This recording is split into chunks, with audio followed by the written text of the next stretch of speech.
नमस्कार, स्वागत है आप सभी का। जवाब देना पड़ेगा मैं आपके साथ मैं हूं पल्लवी रविंद्र सिंह। उत्तर प्रदेश में होने वाले विधानसभा चुनाव को लेकर सरगर्मियां तेज हो चुकी हैं।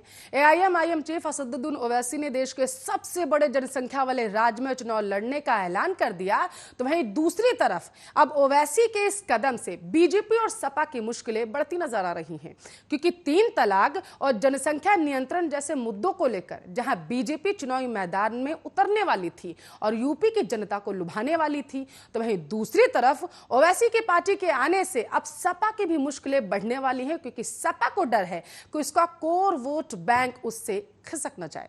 जवाब देना पड़ेगा मैं आज की चर्चा यूपी के जातीय समीकरण पर ओवैसी के आने से कितनी बढ़ेगी बाकी पार्टियों की मुश्किलें, लेकिन उससे पहले ये रिपोर्ट देखिए।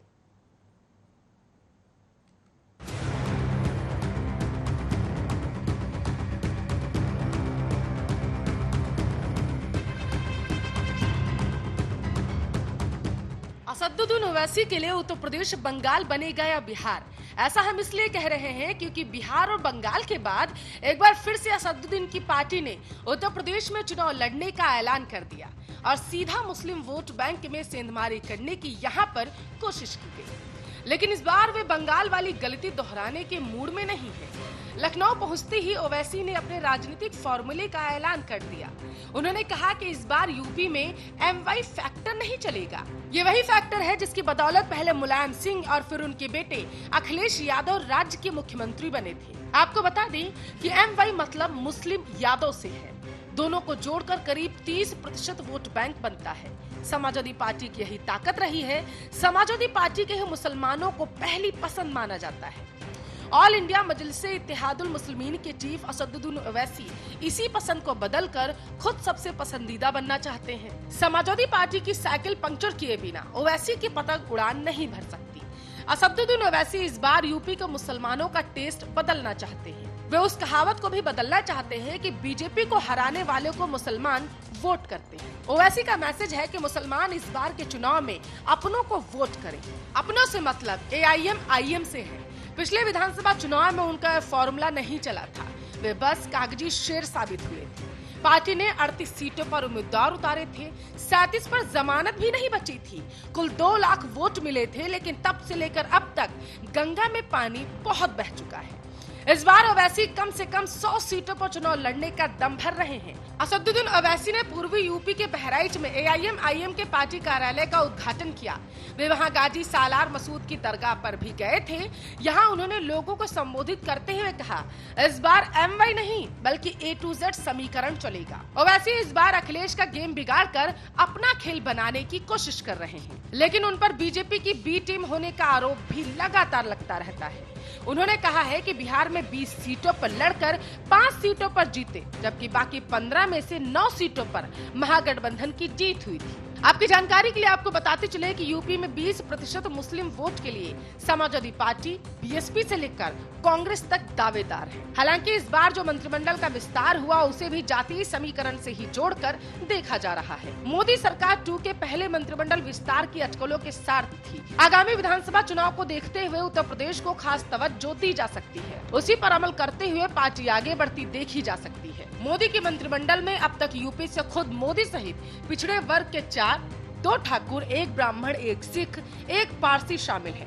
7 नए मंत्रियों को शामिल करने के बाद राज्य के 15 मंत्रियों में 7 पिछड़े, 2 ब्राह्मण, 2 ठाकुर, 1 सिख, 1 पारसी और अनुसूचित जाति के 2 चेहरे हो गए हैं। आपको बता दें कि भाजपा ने 2014 से ही गैर यादव पिछड़ा और गैर जाटव दलित पर फोकस करना शुरू कर दिया था। इसी आधार पर उसने 2014, 2017 और 2019 के चुनाव में यूपी में विजय पताका लहराई। इसी फॉर्मूले को लेकर पार्टी फिर से एक बार आगे बढ़ रही है। इसकी झलक भी केंद्रीय मंत्रिमंडल विस्तार में नजर आ रही है। भाजपा ने दलितों में जाटों के बाद सबसे अधिक जनसंख्या वाली पासी बिरादरी से कौशल किशोर पर दांव खेला, तो कोरी समाज से भानु प्रताप वर्मा को मंत्री पद देकर खांचे में फिट कर दिया। पिछड़ा कुर्मी बिरादरी से अनुप्रिया और पंकज चौधरी को मोदी टीम में शामिल किया गया। अनुप्रिया और पंकज का पूर्वांचल में ठीक ठाक प्रभाव बताया जाता है। इसी तरह अजय मिश्र टेनी को भी विस्तार में जगह दी गई। मोदी मंत्रिमंडल में प्रदेश से 2 ब्राह्मण चेहरे हो गए हैं। कहा जा रहा है कि पिछले दिनों प्रदेश के ब्राह्मणों में भाजपा को लेकर नाराजगी की खबरों को देखते हुए हाईकमान ने ये फैसला किया है। राजनीतिक जानकार कहते हैं कि यूपी में 2022 में विधानसभा चुनाव होने हैं। यहाँ के चुनाव में जातीय समीकरण का अच्छा खासा महत्व रहता है। इसी को ध्यान में रखते हुए विस्तार किया गया। यूपी में गैर यादव और दलितों में गैर जाटों पर भाजपा का खास ध्यान है, क्योंकि इसी के बदौलत इनकी पार्टी सत्ता में आई थी। भाजपा इस वोट बैंक को किसी भी कीमत पर अब खोना नहीं चाहती। पहली बार केंद्रीय मंत्रिमंडल में यूपी से 15 मंत्री, सबसे अधिक आबादी वाले राज्य का दबदबा अब नजर आने लगा है। इस बात की अहमियत भाजपा के रणनीतिकारों को अच्छे से पता है। इसी के कारण यह सियासी दांव चला गया है। आपकी जानकारी के लिए आपको बताते चले कि यूपी के जातिगत समीकरणों पर नजर डालें तो इस राज्य में सबसे बड़ा वोट बैंक पिछड़ा वर्ग है। प्रदेश में सवर्ण जातियां 18% हैं, जिसमें ब्राह्मण 10% हैं। पिछड़े वर्ग की संख्या 39% है, जिसमें यादव 12%, कुर्मी सैथवार 8%, जाट 5%, मल्लाह 4%, विश्वकर्मा 2% और अन्य पिछड़ी जातियों की तादाद 7% है। इसके अलावा प्रदेश में अनुसूचित जाति 25% है और मुस्लिम आबादी 18% है। अब देखने वाली बात यह होगी कि जिस उत्तर प्रदेश की राजनीति पूरे देश की दिशा और दशा बदलने का दम रखती है, 2022 विधानसभा चुनाव में देश का ये उत्तम प्रदेश किसकी किस्मत को बदल पाता है। Special desk, Arya news.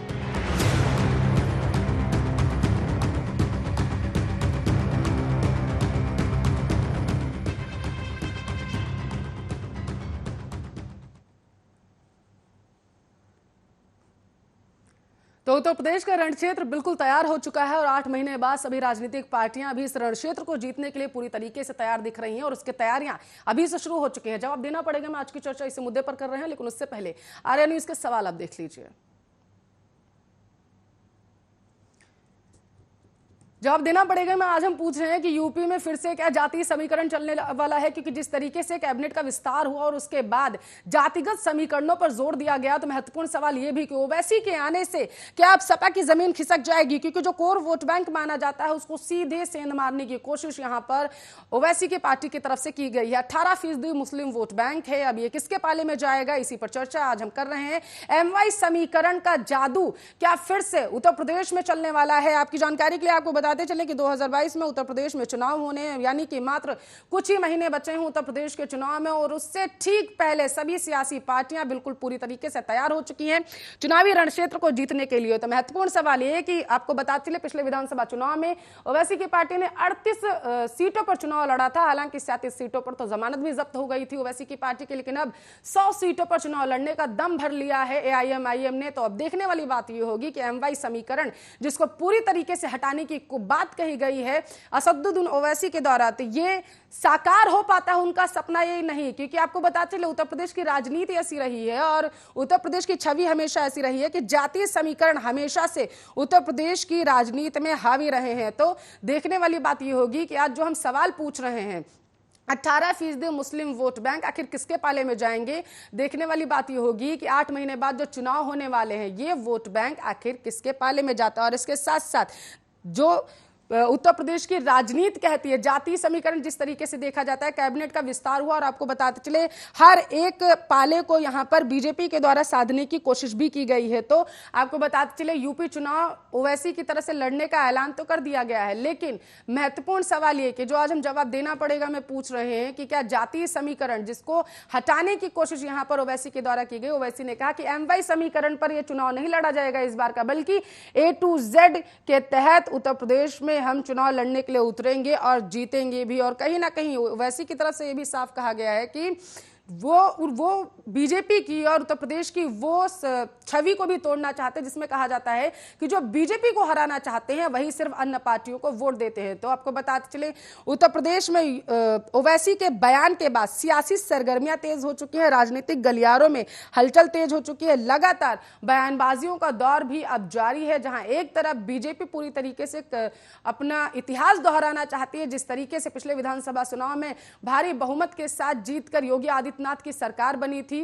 तो आपको बताते चले अब दूसरी तरफ सपा सत्ता में वापस आना चाहती है। वहीं आईसीयू में गई कांग्रेस भी आपको बता चले एक बार फिर से उत्तर प्रदेश से अपनी सत्ता की शुरुआत करना चाहती है, क्योंकि उत्तर प्रदेश की में जिसकी सरकार होती है, माना यह जाता है उत्तर प्रदेश की राजनीति में कि केंद्र का रास्ता भी उधर से ही होकर गुजरता है। तो आपको बताते चले कि मोदी सरकार 2 के मंत्रिमंडल का जैसे ही विस्तार हुआ, सियासी अटकलें भी लगातार लगाई जाने लगी कि मंत्रिमंडल जिस तरीके से विस्तार किया गया तो इसका सीधे तौर पर आपको बताते चले चुनावी राज्यों से जोड़कर देखा गया, चाहे उत्तराखंड हो, बंगाल हो और गुजरात हो या फिर उत्तर प्रदेश हो। लेकिन जिस तरीके से 7 नए चेहरों को आपको बताते चले कौशल किशोर से लेकर के अनुप्रिया पटेल को जैसे ही शामिल किया गया, तो सीधे ये माना जाने लगा, सभी राजनीतिक पार्टियों ने तंज कसना शुरू कर दिया कि सीधे तौर पर यहाँ पर सिर्फ और सिर्फ चुनावी राज्यों पर फोकस करने की कोशिश बीजेपी के द्वारा की गई है। ओवैसी किसी के टुकड़े पर नहीं जीना है, ये कहा है एआईएम के मुखिया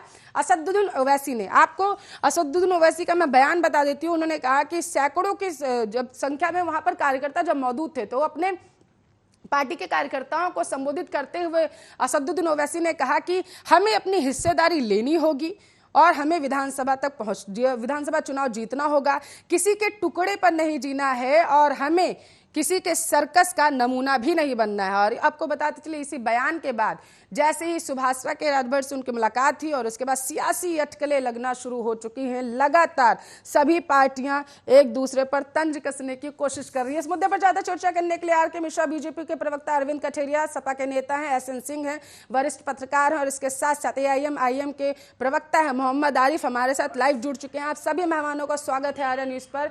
चर्चा की शुरुआत में आरिफ साहब आपसे करना चाहती हूं, आखिर अपने बयान में ओवैसी साहब कहना क्या चाहते थे? देखिए, ओवैसी साहब का मतलब साफ था, MIM-MY समीकरण नहीं चलेगा, यानी कि A to Z समीकरण चलेगा, यानी कि आपको सबको साथ लेके चलना पड़ेगा। खाली मुस्लिम और यादव के नाम पर यादव साहब यानी कि अखिलेश साहब कोई पार्टी अपने आप को सीएम बना देते हैं, बाकी सबको गायब कर देते हैं, या उनको सबको अहमियत नहीं देते, उसको मद्देनजर रहकर उन्होंने कहा MY समीकरण नहीं चलेगा और सिर्फ चलेगा A to Z समीकरण। आप सबको साथ लो, सबकी बात करें तो हम आपके साथ हैं। ठीक है, हमें किसी के टुकड़े पर नहीं जीना है, हम लोग इस सर्कस के नमूने नहीं हैं, हमें इनके इशारों पर नहीं नाचना है। क्या कहना चाहते थे? किसके इशारों पर नहीं नाचना है, किसे नहीं नाचना है, कौन सर्कस का जोकर बना हुआ है और हंटर किसके हाथ में है? जरा विस्तार से समझाएंगे आप। और किसे बचाना चाहते थे वो उस हंटर के, उस चाबुक से? पे तो सिर्फ और सिर्फ मुसलमान, दलित, पिछड़ी जाति के लोग ही नाचते आए आज तक। आप देखिए, सबसे ज्यादा वोट ऑफ परसेंटेज दलितों के हैं, जातियों के हैं, मुसलमानों के हैं, मगर इनको क्या मिलता है? सीएम बनते हैं यादव साहब तो मुसलमानों को क्या देते हैं? मुसलमान यहाँ तक के अपनी मूव लिंचिंग की आवाज के लिए इनकी तरफ नजरें बिछाए देखता है कि ये कम से कम हमारी आवाज तो उठाएं। ये हमारी तो छोड़िए, मुसलमानों की आवाज तो छोड़िए, ये अपने सबसे बड़े मुस्लिम नेता आजम खान साहब की आवाज नहीं उठाते, यहाँ तक कि उनकी खैर खबर भी नहीं लेते। पिछले 1 साल से वो जेल में चढ़ रहे हैं, उनकी भी आवाज उठाने के लिए साहब को फ्रंट पे आना पड़ता है। उसके बाद आनंद फानन में इनकी आंखें खुलती है और ये आनंद फानन में उनके घरों पर जाकर उनके हालचाल मालूम करते हैं। आरिफ साहब, पता है उत्तर प्रदेश के चुनाव पर चर्चा कर रहे हैं। उत्तर प्रदेश में कहावत बड़ी फेमस है कि सरपंच की बातें सर आंखों पर, लेकिन खटोला वहीं बिछाएंगे जाकर के। अब जो आप कह रहे हैं ना, तो उसको इसी वजह से मैं इस बयान को समझना चाहती थी। जिस तरीके से आप अब अप्रत्यक्ष रूप से कहीं ना कहीं वहीं पहुंच गए। एक तरफ ओवैसी साहब कहते हैं कि नहीं भैया, हम A to Z समीकरण पर चलेंगे, हम MY समीकरण को फॉलो नहीं करेंगे, और इसे इस तिलिस्म जो एक तरीके से गढ़ा गया था सपा और बीजेपी की तरफ से, इसे कहीं ना कहीं तोड़ने की कोशिश करेंगे। और देखिए, आप आ गए अप्रत्यक्ष रूप से कि भैया बताइए मुस्लिमों की आवाज कहां सुनी जाती है, मॉब लिंचिंग होती है, ये होता है, वो होता है। आ गए ना अप्रत्यक्ष रूप से। मैं इसीलिए समझना चाहती थी कि कौन है ये, कौन किसके सामने कह रहे हैं कि नहीं नाचना है, हमें विधानसभा चुनाव जीतना है, हमें इनके सामने नहीं नाचना है। किसके बारे में जिक्र कर रहे थे वो? किसके सामने नहीं नाचना था? मैंने यही पूछा ना। इन्हीं पार्टियों पे जो हमारा वोट लेते आए हैं, हम उनसे क्या करें जिनको हमने वोट ही नहीं दिया। अगर हमने अखिलेश यादव साहब को वोट दिया मायावती जी को वोट दिया, उसके बावजूद भी हमारे हालात आज पिछड़े हुए हैं। आज हम पे अगर वो लिंचिंग हो जाती है, बेकसूर लोगों को जेलों में डाल दिया जाता है, उसके बावजूद भी ये लोग बोलने को तैयार नहीं है, तो हम इन्हें अपना वोट क्यों दें? इनकी आवाज नहीं आ सवाल रही तो है। ये बात का है ना कि हमारे वोट लेकर हमारी आवाज हमें खुद उठानी पड़ेगी। तो हमारे को क्या जरूरत है ऐसी लीडरशिप की जो सिर्फ हमें दरी बिछाने के लिए इस्तेमाल करती है? हम क्यों ना अपनी लीडरशिप खुद लेकर आए? हमारी जो भागीदारी है या फिर हमारी भागीदारी हमें दें। अब जैसे कि बैरिस्टर साहब ने कहा है, अखिलेश साहब डिक्लेयर करें ना डिप्टी सीएम मुसलमान होगा। भाई आपसे वोट हमारे ज्यादा ही हैं, हमारे 18% वोट है, आपके 8% वोट है।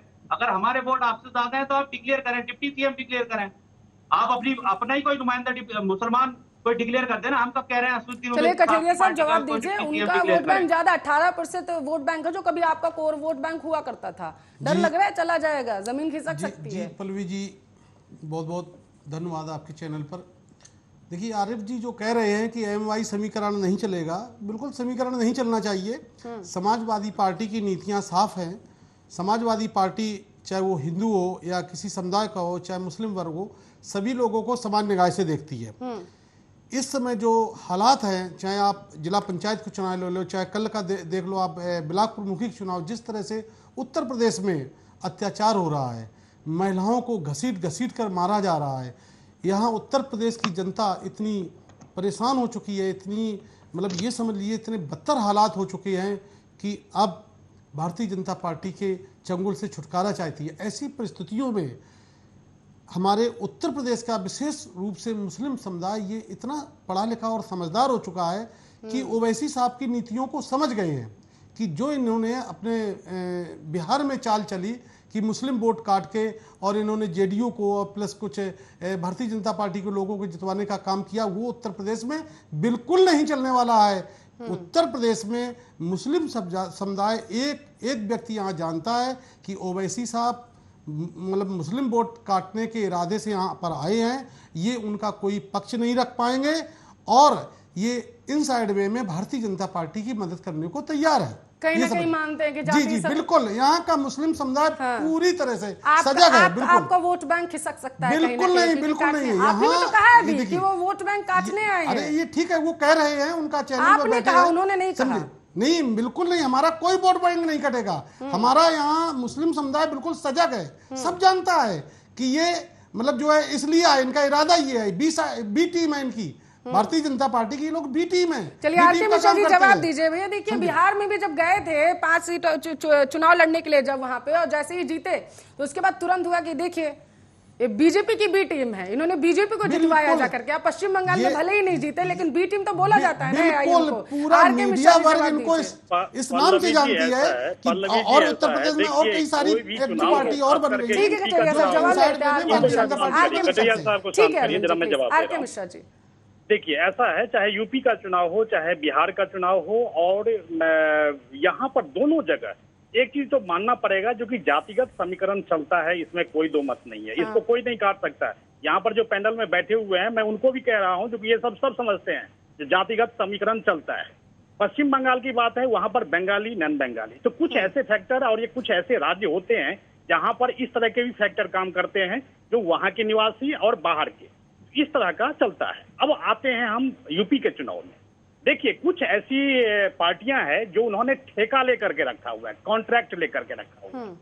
जैसे इससे पहले अभी इनका कटरिया साहब का थोड़ी सी चिलमिलाहट मुझे नजर आ रही थी, जो कि भाजपा की बी टीम है, क्योंकि ये समझते हैं जो कि इनका वोट बैंक जो मुस्लिमों का जो 18 या 19% है यूपी में, खास करके मैं बता दूं दलित का 21% है, ओबीसी का 40% है, मुस्लिमों का मुस्लिम समुदाय का 19% है, और जो हमारे फॉरवर्ड अग्रे जो होते हैं वो 18 से 19% इसी तरह से है। देखिए एक चीज तो समझना पड़ेगा, जो कि भारतीय जनता पार्टी को अगर 300 प्लस सीट आई पिछले चुनाव में 2017 में, तो सबने वोट किया। कोई मैं ये नहीं कहूंगा जो कि किसी मुस्लिम समुदाय ने वोट नहीं किया होगा, या किसी दलित ने नहीं किया होगा, किसी ओबीसी ने नहीं किया होगा, सबने किया होगा, तब जाकर के ये 300 प्लस सीट आई है। अब देखिए जिसका विजन जो एक विदेशी आक्रांताओं के मजार के ऊपर में जाकर के चादर चढ़ा करके आता है, उसका विजन क्या होगा? वो स्टेट के लिए विजन क्या लेकर के आएगा, इस चीज को समझने की बात है। ये देश की जनता को समझना चाहिए, ये यूपी की जनता को समझनी चाहिए जो किस आधार पर किसको वोट करेंगे। जिस पार्टी का पास विजन इस तरह से हो जो विदेशी आक्रांताओं को जाकर के ये सम्मान करें, और वहीं पर उस आक्रांता को जो हराने वाले थे उसको जाकर के आप उसके अंदर में आप नहीं जाते हैं, वहां पर उनको अवॉइड करते हैं। तो इस तरह का जो विजन करने वाला है, तो देश की जनता चाहे यूपी की जनता हो, पूरी तरह से समझ चुकी है। और जो 4.5 साल के अंदर में जिस तरह से विकास का, देखिए मैं कहूं ना कहूं, जहां की जो जनता है, हमारी देश की जो जनता है, निश्चित तौर पर अब वो विकास के मुद्दे पर ही आप जाकर के वोट करेगी। वो जातिगत समीकरण चाहे अखिलेश जी आप साध लें, चाहे ओवैसी साहब साध लें, चाहे बसपा के मायावती जी साध लें, वो नहीं चलने वाला। इस चीज को समझ लीजिए, क्योंकि विकास के मुद्दे पर कोई राज्य अगर समझ जाता है, जरा सा जाति समीकरण समझाइए। एक तरफ सभी पार्टियां ये कहती हैं कि नहीं, जातिगत समीकरण यहाँ पर नहीं चलेगा, MY समीकरण नहीं चलेगा, जातिगत राजनीति नहीं चलेगी। तो वहीं दूसरी तरफ देखिए, आरिफ साहब ने तो खैर अप्रत्यक्ष रूप से कह भी दिया कि नहीं, हमारे लिए क्या क्या मॉब लिंचिंग वगैरह होती है। कैसे देखते हैं आप उत्तर प्रदेश की राजनीति को? देखिए आपको बता दूं कि सबसे पहली बात ये देखना होगा कि अभी तक इनकी तैयारी क्या थी, उत्तर प्रदेश में इन्होंने किया क्या है, और अब जब चुनाव में 6 महीने रह गए, कुछ ही महीने मान लीजिए, 4 महीना मान लीजिए, 8 महीना मान लीजिए, तो आप आ गए। आने के बाद सबसे बड़ी बात होती है कि इससे नफ़ा किसको होगा और नुकसान किसको होगा। तो अधिकांश जो वोटर हैं, मुस्लिम वोटर हैं, वो सपा, बसपा और कांग्रेस को वोट करते हैं। अब चूंकि बीजेपी इस तरह से काम कर रही है, जो सबका साथ सबका विकास, तो जाहिर तौर पे तमाम लोग ऐसे लोग हैं जो अभी हमारे एक भाई कह रहे थे बीजेपी से, उन लोगों ने वोट किया और बीजेपी सत्ता में आई। तो आप कोई जमीन तैयार नहीं किए हैं, आप अचानक आ गए, और आप जिससे मिले, मैं कह रहा हूं उनके बयान को ही देख लीजिए, 2 दिन में कितने तरह के बयान हो गए। आप आए और आपने कहा कि हम 100 सीटों पे लड़ेंगे।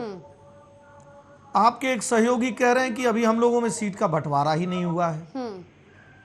जाति तो हुआ नहीं, धर्म की बात हो गई, जाति का तो कोई बंटवारा होगा नहीं। जाति जो होगा और लोगों से हो सकता है कि यादव किसको देंगे और छत्री किसको देंगे, ब्राह्मण किसको देंगे, वो तो इससे इनके थ्रू वो बंटवारा नहीं होगा।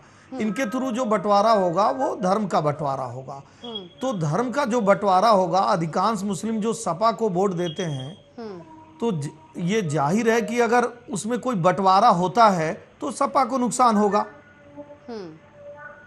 लेकिन मेरा ये मानना है कि बिहार तक तो आपका ठीक रहा, जैसे भी आप 20 सीट पे लड़े, और वो भी ऐसे लोगों को आपने टिकट दिया जो अंतिम समय तक किसी न किसी पार्टी से मांगते रहे। जब उनको नहीं मिला तो उनको तलाश थी कि हमको कैसे भी लड़ना है, और आपने टिकट दिया और जो जीता वही सिकंदर, आप जीत गए। लेकिन पश्चिम बंगाल में आप को वो सफलता नहीं मिली, पूरी तरह से आप फेल रहे। यही हाल उत्तर प्रदेश में है।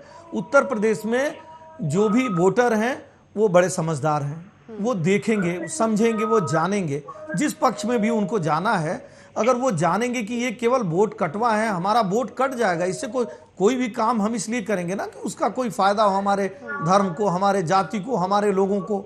अगर उससे कोई फायदा नहीं होगा तो अपने मन से आप कुछ भी बोलते रहे। ऐसे हजारों लोग सोशल मीडिया पे बोलते हैं, उसी तरह से आप भी बोलेंगे और चले जाएंगे। मुझे नहीं लग रहा है कि ये कुछ ऐसा कर पाएंगे या बहुत ज्यादा वोट काट पाएंगे। ठीक है, मोहम्मद आरिफ साहब, आपने वरिष्ठ पत्रकार एहसन सिंह को सुना कि किस तरीके से उन्होंने विश्लेषण किया उत्तर प्रदेश में जिस तरीके से जातिगत राजनीति चलती है। उन्होंने बताया कि हाँ, वहाँ की जनता समझदार हो चुकी है, और आपने भी कहा कि जनता तो वहाँ की समझदार है, वो देखेगी कि कौन किसका फायदा देखता है और उसी के हिसाब से वो वोट डालेगी। आरिफ साहब, देखिए, मैं अपने वरिष्ठ पत्रकार साहब को बताऊं, बड़ी उनकी जनरल नॉलेज काफी दुरुस्त है। बिहार में जब हम पहली दफा इलेक्शन लड़ने गए थे तो वहाँ हमारे सारे कैंडिडेट आ रहे थे। पल्लवी जी, इनका आवाज नहीं आ रहा। हम लड़े वहाँ, तो हमने वहाँ पे कितनी सीटें निकाली, सबके सामने हैं। और आप ये मानिए, हम बंगाल में पहली बार इलेक्शन लड़े हैं, ठीक है, रिजल्ट हमारे माफिक नहीं आए, मगर आप ये लगाइए कि जमीन तो हमने वहाँ तैयार कर दी है अपनी। अब रही बिहार, यूपी की बात, यूपी में हम एक दफे इलेक्शन लड़ चुके हैं, वहां भी बिहार की तरफ पिछली बार रिजल्ट नहीं आए थे, मगर इस बार भी नहीं आएंगे। इस बात को आप कोई भी अपने जहन से उतार दे, क्योंकि ऑल इंडिया मजलिस इत्तेहादुल मुस्लिमीन ने पिछले 5-6 साल से वहाँ मजबूती से काम किया है। आरिफ साहब, सुभाषपा से बातचीत होगी, कितनी सीटों पर जा रहे हैं चुनाव लड़ने के लिए? नहीं, अभी कोई फाइनल नहीं हुआ, अभी पार्टी इसमें कुछ दिनों में फैसला लेगी। आप कह रहे हैं कि आप चुनाव लड़ने जा रहे हैं 100 सीटों पर? देखिए, अभी चल रहा है प्रोसीजर, देख रहे हैं कहाँ मजबूत हमारे कैंडिडेट निकल कर आते हैं, कहाँ से हम फाइट कर सकते हैं, जीत सकते हैं। उस हिसाब से कमोबेशी के आसपास मतलब कि ये आंकड़ा निकल कर आ जाएगा। कुछ दिन और आप वेट कीजिए, सारी चीज मतलब सामने आ उत्तर प्रदेश जाएंगी। की जनता को आप लोगों ने भ्रम में रख दिया, उन तक झूठी जानकारी पहुंचाई कि आप लोग 100 सीटों पर वहां पर चुनाव लड़ने के लिए जा रहे हैं, ये कहना चाहते हैं? और कैंडिडेट आवेदन करें, आपने नहीं, बिल्कुल नहीं, वहाँ मजबूत कैंडिडेट नजर आ रहे हैं, एक एक सीट पे 4-4 कैंडिडेट नजर आ रहे हैं और मजबूत हैं। अब उसके आसपास ही निकल कर आएंगी और कुछ दिनों में ये सारी चीज साफ हो जाएगी। और यूपी में आप ये मान लीजिए कि मुसलमान इस बार बहुत अच्छा फैसला लेने जा रहे हैं। और जो समाजवादी के मेरे प्रवक्ता मुसलमानों के लिए नहीं, समाजवादी के जो प्रवक्ता साहब ने बोली थी ये बात, मैं उस बात पे वादे कर दूं कि हम लोग वोट काटने आ रहे हैं यूपी में, तो मैं उनसे ये पूछना चाहता हूँ, माननीय मुलायम सिंह जी ने, मुसलमान या उत्तर प्रदेश की जनता?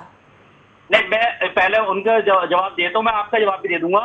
मुलायम सिंह जी ने पिछली बार मोदी जी के लिए साफ लफ्जों में कहा था कि मैं दोबारा प्रधानमंत्री देखना चाहता हूं। तो उस बात का क्या मकसद था कि मतलब कि वो समाजवादी को हराना और बीजेपी को जिताना चाहते थे, या फिर ये कह लीजिए पिछली लोकसभा इलेक्शन में बिहार में समाजवादी ने जाकर सारी सीटों पर, तो उस टाइम वो बीजेपी को जिताना चाहते थे जहां उनका जनाधार भी नहीं था। अगर हम यूपी में लड़ेंगे तो हम वोट बांटेंगे और ये कहीं भी लड़ सकते हैं। आरिफ साहब, जमानत जब्त हो गई थी 37 सीटों पर। अब देखिए, कठेरिया साहब ने भी यही कहा था कि वोट काटने के लिए कहीं ना कहीं उत्तर प्रदेश में आ रहा है। अब आपने भी यही कह दिया कि मुस्लिम वोट हम ही को मिलेगा जाकर के। अब आप मेरे नहीं, मैंने मुस्लिम वोट की बात नहीं करी है। आप मेरे सवाल का जवाब जल्दी से दीजिए। जी, मुसलमान समाजवादी के साथ क्यों जाएगा उत्तर प्रदेश की जनता? ये सॉरी, आवाज नहीं पहुंचेगी। अब मुस्लिम समुदाय या पूरी उत्तर प्रदेश की जनता? मैडम, इनसे एक सवाल भी पूछ लीजिए। पूरी उत्तर प्रदेश की जनता, खाली मुस्लिम समाज नहीं है और खाली लास्ट हमने अपना सीएम डिक्लेयर नहीं करा। राजभर साहब का चेहरा हम फ्रंट पर लेकर चल रहे हैं और अगर हम सत्ता में आते हैं तो राजभर साहब को सीएम बनाएंगे हम यूपी से। कभी बात बोली थी जब मैं उनके पास गई थी, उन्होंने कहा था कि अभी तो ये धर्म का मुद्दा बन जाएगा, अभी सुभाषपा और एआईएम के बीच में धर्म का मुद्दा बन जाएगा, जातिगत तो कहीं रह ही नहीं जाएगा जा करके। क्योंकि जिस तरीके से आप कह रहे हैं कि मुस्लिम समाज आएगा, अभी आप लोगों की बातचीत तक भी नहीं हुई सुभाषपा से, वो राजभर साहब कह रहे हैं कि नहीं अभी तो हमने तय ही नहीं किया है जा करके। आर.के. मिश्रा जी कुछ कहना चाहते हैं?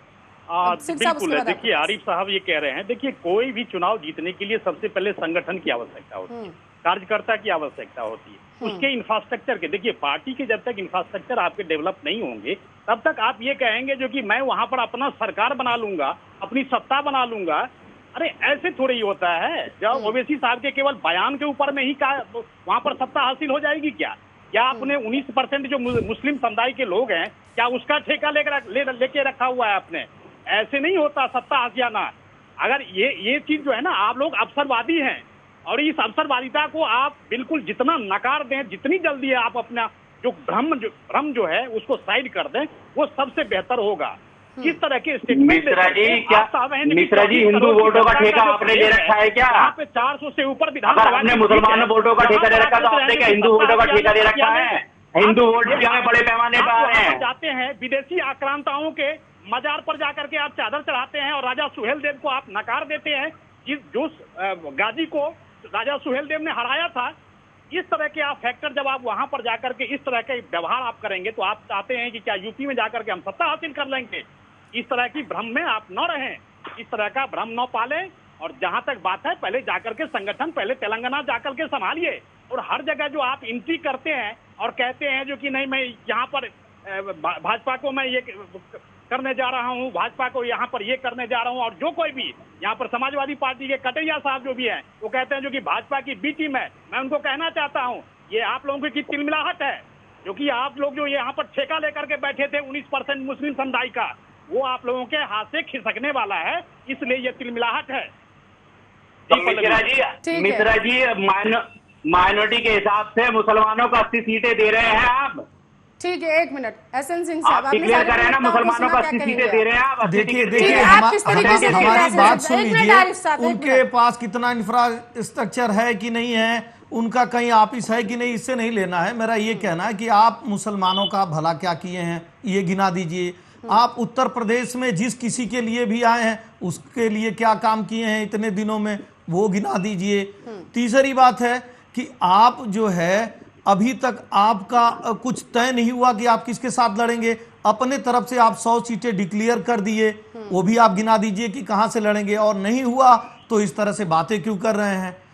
ये तो 4 चीजें हो गई। अब सबसे बड़ी जो बात है कि आप यहाँ उत्तर प्रदेश में आ रहे हैं, कोई कह रहा है कि आप बीजेपी के बी टीम है, बीजेपी कह रही है नहीं, ये अपने दम पे लड़ रहे हैं। यहाँ तो नफा और नुकसान की बात है कि आप किसको, क्या जनता नहीं जानती है कि आप यहाँ कितनी सीट पाएंगे? आरिफ भाई भी जानते हो, आरिफ भाई ही बता दें कि वो कितनी सीट पा जाएंगे। मैं कह रहा हूँ वो खुद अपने मुंह से बता दें। तो क्या ये जनता नहीं जानती होगी कि आप कितनी सीटें पाएंगे? वो अपने वोट को क्यों खराब करेगी? आरिफ भाई, मैं उसको नहीं कह रहा हूं, कोई भी तो ये जानता होगा ना कि मैं कितनी सीटें पाऊंगा। तो क्या यहाँ की जनता नहीं जान रही है कि भाई 403 में कितनी सीटें पाएंगे तो सरकार बनाएंगे? आपको लग रहा है कि आप कितनी सीट पाएंगे तो आप बता दीजिए, नहीं तो यही तो लोग मानेंगे कि आप किसी न किसी को नफा और किसी को नुकसान पहुंचाने आए। हर लोग तो यही मानेंगे ना। ठीक है। और दूसरा, आपने जमीनी स्तर पे काम क्या किया है ये गिना दीजिए। और अपने ही देखिए, यहाँ तक आपने सीटों की बात कही है, जो 100 सीटों की, हमारे साथ कई छोटे घटक दल शामिल हो रहे हैं और जब सारा समीकरण होगा उसमें बात चल रही है कि कौन कितनी सीटों पर लड़ेगा, वो चीज सब चीज सामने आ जाएगी। ऐसा नहीं है कि हम अकेले लड़ने जा रहे हैं, वहाँ कई घटक दल हमारे साथ आ रहे हैं। और इन बीजेपी से, समाजवादी पार्टी से, सुभाषपा से मिलने गए थे आप, उनसे तो बातें आपकी क्लियर नहीं हो पाई हैं। ऑप्शन ढूंढ रहे हैं। अरे आरिफ साहब, सुभाषपा से मिलने गए थे, उनसे बातें आपकी क्लियर नहीं हो पाई, और आप कह रहे हैं कि और पार्टियां हैं जो आपकी पार्टी के हिस्सा बनना चाहती हैं, उनके साथ आप चुनावी रण क्षेत्र को जीतने के लिए उतरेंगे। अभी तक आप लोगों का क्लियर नहीं हो पाया कि कितनी सीटों पर, हवा में बातें चल रही है सिर्फ 100 सीटों की। ठीक है कचेरिया साहब, कुछ बातें ऐसी होती हैं जो वक्त के साथ बताई जाती हैं। अभी वेट करें आप थोड़ा सा, बता दी जाएंगी ये सारी वक्त का इंतजार करने में कहीं 37 सीटें जिस चीजें। तरीके से पिछली बार जमानत जब्त हो गई थी, इस बार भी ना हो जाए। कचेरिया साहब, ठीक है कचेरिया साहब। कर रहे हैं पल्लवी जी, जैसा हमारे साथी सिंह साहब बता रहे हैं, उनका आकलन बहुत अच्छा है कि इनका कोई इंफ्रास्ट्रक्चर नहीं उत्तर प्रदेश में, और अचानक ये चुनाव के टाइम पे आए हैं। उत्तर प्रदेश की जनता बहुत समझदार है, और 2017 के बाद भारतीय जनता पार्टी जब ये उत्तर प्रदेश में सरकार बनाई है, उसके बाद से यहाँ की जनता बहुत परेशान है। चाहे वो खाद बीज को लेके ले लो, चाहे आप सुविधाएं को लेके ले लो, चाहे आप ये समझ लीजिए कि जो हमारी कोरोना महामारी चली, इसमें एक एक सांस के लिए हमारे उत्तर प्रदेश की माँ बहनें तड़प गईं, हमारे भाई तड़प गए। एक एक बात का बदला उत्तर प्रदेश के 2022 के चुनाव में जनसंख्या नियंत्रण कानून और 3 तलाक, सिंह साहब अभी आपके पास आ 100 सीटों पर ये सारे मुद्दे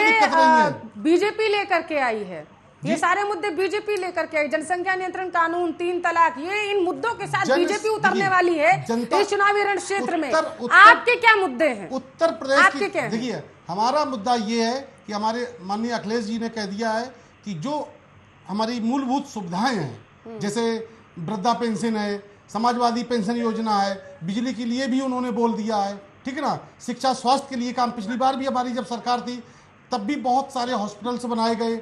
हमारे यहाँ वैशाली इंदिरापुरम की सारी मेट्रो और ये ट्रैक वगैरह तैयार किए गए, स्टेडियम तैयार किया गया, और बच्चियों को स्कूल के साइकिल वगैरह दी गई। मुद्दे क्या लेके उतरने वाले हैं? देखिए, किन मुद्दों के साथ उतरने वाले वो बताइए। हमारे राष्ट्रीय अध्यक्ष महोदय पूरा अपना एजेंडा तैयार कर रहे हैं। अभी हम अपनी पॉलिसी को डिक्लेयर नहीं कर पा रहे हैं, लेकिन ये समझिए हमारे मुद्दे वो हो गए जिससे मुद्दे आपके डिक्लेयर नहीं है, चाहे वो शिक्षा का मुद्दा हो, चाहे वो बेरोजगारी का मुद्दा हो, और डीजल की महंगाई और पेट्रोल की महंगाई का मुद्दा हो, यूरिया खाद का मुद्दा हो, और हमारी छोटी भाई बहनों के जो है वजीफा का मुद्दा हो, या कोई भी XYZ मुद्दा हो, आम जनता के हित के लिए होगा। और सबसे बड़ा हम मुद्दा है नहीं है। सुनिए मैडम, ठीक है कचेरिया साहब, हालात ये थे कि ऐसा तो नहीं है कि जनता इनको चुनी नहीं है। जनता समाजवादी पार्टी की सरकार को देखी नहीं है, इनके कार्यकाल को नहीं देखी है। मैं एज ए पत्रकार पूछना चाहता हूं या बतलाना भी चाहता हूं कि इनकी सरकार थी और जिसकी भी सरकार रहती है वो अपने हिसाब से काम करता है। लेकिन इनके सरकार में जो है गुंडागर्दी इतनी चरम पे था, जमीनें कब्जा हो रहे थे, तो क्या उसमें गिरावट नहीं आई है? ये मानेंगे। भ्रष्टाचार बढ़े हुए थे और एक ही परिवार के 10-10, 12-12 लोग मंत्री थे। क्या जनता उसको नहीं देखी है? तो आपको भी एक जवाब तैयार रखना पड़ेगा कि जनता के बीच में जाएंगे तो जनता सवाल करेगी, तो हम उसका क्या जवाब देंगे? हम क्या रोड मैप तैयार कर रखे हैं? रही बात विकास की, हमारी पूरी बात सुन लीजिए, तो फिर आप कहिएगा मैं चुप रहूंगा। मेरा ये कहना है कि आपकी सरकार रही है उत्तर प्रदेश में, जनता देखी है उस सरकार को, और योगी जी के भी सरकार को जनता देख रही है। कानून व्यवस्था सबसे बड़ा मुद्दा था उत्तर प्रदेश में, मैम आप भी देखी होंगी और जो लोग सुन रहे हैं वो भी देखे होंगे। रात को चलना मुश्किल था, दिन में तमाम ऐसी गतिविधियां होती थी जिसका बयान हम इस पे नहीं कर सकते हैं, लेकिन सब में गिरावट आया है। आप अगर अच्छे मुद्दों के साथ आ रहे हैं तो आप अपने मुद्दे की बात करिए। उनके समय में अगर जो कुछ भी खराब हुआ, तो अगर खराब हुआ होगा तो जनता उनको नकारेगी। लेकिन आप क्या लेके आ रहे हैं, आपका क्या विजन? आप बार बार पूछते थे कि भाई ये लोग, इन लोगों का तो चुनावी मुद्दा है राम जन्मभूमि, उन्होंने तो राम जन्मभूमि के मुद्दे को सॉल्व किया। आपने कहता था ये तो केवल ऐसे 370 पे बहस करती है बीजेपी, और जैसे भी हो 370 को हल किए, कानूनी प्रक्रिया के तौर पे किए हो, चाहे जैसे भी किए हो। आप कहते थे कि जो है धर्मांतरण पे ये तो ऐसे बयान करते रहते हैं, बस हिंदुओं को एकजुट करते रहते हैं, तो वो तो अपने एजेंडे पे चल रहे हैं, लेकिन आपको भी तो अपना एजेंडा सेट करना पड़ेगा। मेरा ये सवाल है आपसे। ठीक है, 30 सेकंड में जल्दी से कठेरिया साहब, जल्दी से एजेंडा मुद्दा जल्दी से बताइए। देखिए, हमारा एकदम हमारी पार्टी का और हमारे आदरणीय राष्ट्रीय अध्यक्ष महोदय का स्टैंड क्लियर है कि हम कोई किसी प्रकार की धार्मिक राजनीति नहीं करना चाहते हैं। हम उत्तर प्रदेश में जो पिछली बार हमारे राष्ट्रीय अध्यक्ष महोदय ने विकास का कार्य किया था, आप देख लीजिए, जब से 2017 के बाद भारतीय जनता पार्टी आई है, उत्तर प्रदेश में किसी प्रकार का कोई विकास नहीं हुआ है। यहाँ तक कि छोटे छोटे अस्पतालों में ऑक्सीजन सिलेंडर तक नहीं मिल पाए। हमारे राष्ट्रीय अध्यक्ष महोदय ने बहुत ऐसा कोई जिला नहीं है जहाँ पर बड़े बड़े हॉस्पिटल तैयार न कर दिए हों। और हमारी पार्टी, हमारे राष्ट्रीय अध्यक्ष महोदय शिक्षा, स्वास्थ्य, संगठन और सड़क पर काम करेंगे, आम आदमी के लिए राहत का काम करेंगे। जल्दी से, या अभी भी मुद्दा तैयार कर रहे हैं कि किससे क्यों लड़ने जाना है, किस मुद्दे पर? मोहम्मद आरिफ साहब, आरिफ साहब तक आवाज नहीं जा रही है। मिश्रा जी, आप तक आवाज आ रही है? जी, आवाज तो आ रही है, लेकिन कनेक्शन शायद कट गया है। ठीक है, नहीं आपकी आवाज आ रही है, सुन पा रहे, दर्शक भी सुन रहे हैं आपको। जी, बोलिए। किन मुद्दों के साथ जल्दी से बताइए। देखिए, मैं ये कहना चाहता हूँ, देखिए कोई भी चीज, मैं कह रहा हूँ, चाहे कोई भी इश्यू हो, विकास का मुद्दा होना चाहिए। जातिगत मुद्दे बहुत दिनों से चले आ रहे हैं, इसको पीछे छोड़ना चाहिए। अगर जनता आपके विकास से खुश है, देखिए हमारे पास पूरी तरह से जो हमने हमारे मैनिफेस्टो में था, मैं उसको लेकर के चल रहा हूं, मैं पूरे देश को लेकर के चल रहा हूं। चाहे किसी भी परिस्थिति में हमने देश को कभी भी ऐसा नहीं होने दिया जो जहां पर हम खड़े नहीं हुए।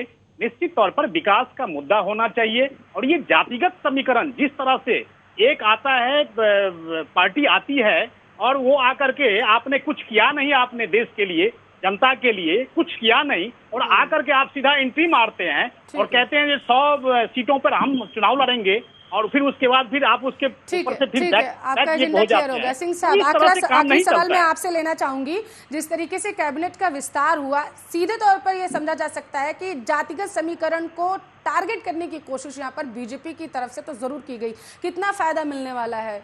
देखिए मैम, उत्तर प्रदेश और बिहार ये दो राज्य ऐसे हैं जहां जातीय समीकरण से ही चुनाव को साधा जाता है। हालांकि ऐसा होना नहीं चाहिए, लेकिन बड़े नेताओं के मुंह से भी आप सुनती होंगी कि हमने इतना ओबीसी को दे दिया, इतना एसटी को दे दिया, इतना एससी को दे दिया। ये अलग मुद्दा है, आज हम दूसरे विषय पे चर्चा कर रहे हैं, तो शॉर्टकट में हम उसको बता दें। तो जाहिर तौर पे जो ओबीसी वोट जब जुड़े बीजेपी के साथ, तभी उनकी सरकार बन पाई। और कहीं न कहीं 2-4 ओबीसी के बड़े चेहरे जो अब वो बाहर हो गए हैं या वो अपना विरोध दर्ज कर रहे हैं, उसी को साधने के लिए केंद्र सरकार ने ऐसे 2-4 चेहरे ले आए हैं जिससे उन जातियों को साध के अपने साथ ले आया जा सकता है।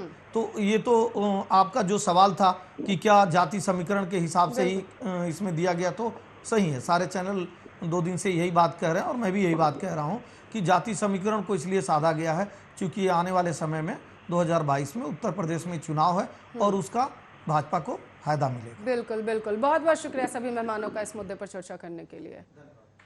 तो जवाब देना पड़ेगा। मैं फिलहाल के लिए मेरे पास इतना ही समय था, लेकिन देश दुनिया की तमाम खबरों के लिए आप देखते रहिए आपका अपना न्यूज चैनल आर्या न्यूज।